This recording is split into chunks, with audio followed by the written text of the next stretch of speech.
औज़ुबिल्लाहिमिनश्शैतानिर्रजीम बिस्मिल्लाहिर्रहमानिर्रहीम। आज का हमारा टॉपिक है होम्योस्टासिस।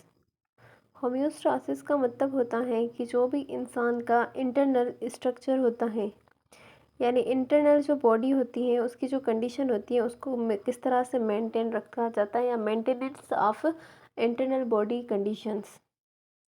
तो जैसे कि फॉर एग्जांपल इंसान की जो सराउंडिंग इन्वायरमेंट्स होता है, अगर जो हमारा सराउंडिंग इन्वायरमेंट है, बाहर का जो हमारा एक्सटर्नल इन्वायरमेंट होता है, अगर फॉर सपोज़ कि कभी कभी टेम्परेचर क्लाइमेट चेंज हो जाता है तो टेम्परेचर में चेंजेस आ जाती हैं।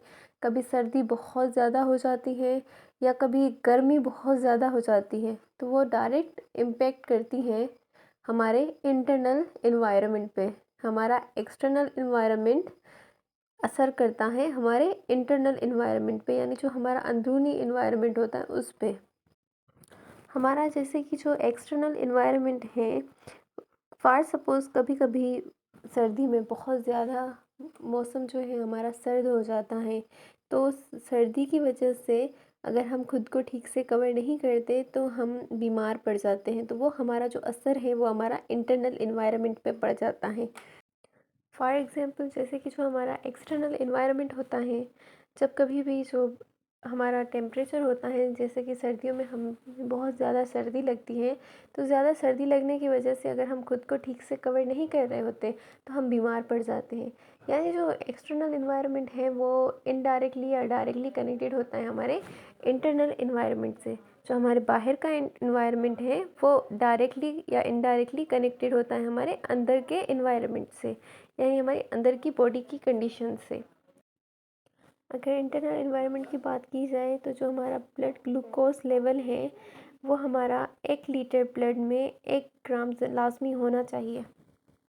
उसके बाद बेटा बात करते हैं ऑस्मो रेगुलेशन की। ऑस्मो रेगुलेशन भी जो हमारी इंटरनल बॉडी होती है उसकी जो कंडीशन होती है उसको मेंटेन करता है। इंटरनल जो जो भी ऑर्गेनिजम्स होते हैं उनका जो इंटरनल मेंटेनेंस होता है ऑफ वाटर एंड साल्ट का, वो ऑस्मो रेगुलेशन मेंटेन करता है। कोई भी अगर जो चीज़ होती है हमारी बॉडी के अंदर, फॉर सपोज़ वो एक अपनी जो नॉर्मल लेवल होती है उसमें अच्छी लगती है, अगर ज़रूरत से ज़्यादा हमारी बॉडी के अंदर वाटर चला जाएगा तो वो भी हमारे लिए नुकसान होगा, अगर वो कम होगा तो वो भी हमारे लिए नुकसान होगा। तो इसके लिए ज़रूरी होता है कि ऑस्मो रेगुलेशन बहुत इंपॉर्टेंट रोल प्ले करता है। वो हमारी बॉडी के अंदर वाटर को भी मेंटेन करके रखता है और जो हमारे बॉडी के अंदर साल्ट है उसको भी वो कंट्रोल करके रखता है। जैसे कि जो हमारे फ्लूइड सेल्स होते हैं वो कंट्रोल करते हैं प्रोसेस ऑफ डिफ्यूजन को। बेटा आप बात करते हैं थर्मो रेगुलेशन की। थर्मो रेगुलेशन भी होम्योस्टासिस का एक पार्ट होता है। थर्मो रेगुलेशन क्या करता है, जिससे ऑस्मो रेगुलेशन हमारे बॉडी के अंदर वाटर और साल्ट को कंट्रोल करता है और मेंटेन रखता है, वैसे ही जो हमारे इंटरनल बॉडी होती है जो उसका टेम्परेचर होता है तो वो उसको थर्मो रेगुलेशन उसको कंट्रोल करके रखता है। उसके बाद बात करते हैं एक्सक्रीशन की।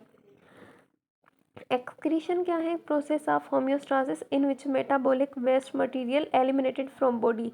जो बॉडी के अंदर जितना भी हमारा जो मेटाबॉलिक वेस्ट मटेरियल होता है, यानी जो चीज़ हमारे वेस्ट होती है, जो हमारी बॉडी के अंदर रहना मुनासिब नहीं होता, अगर हमारी बॉडी के अंदर रहेगी तो हमें डिजीज़ होती है, यानी जो चीज़ हमारी बॉडी से लाजमी जानी है तो एक्सक्रीशन के प्रोसेस से वो चीज़ हमारी बॉडी से आउट हो जाती है, एलिमिनेटेड हो जाती है।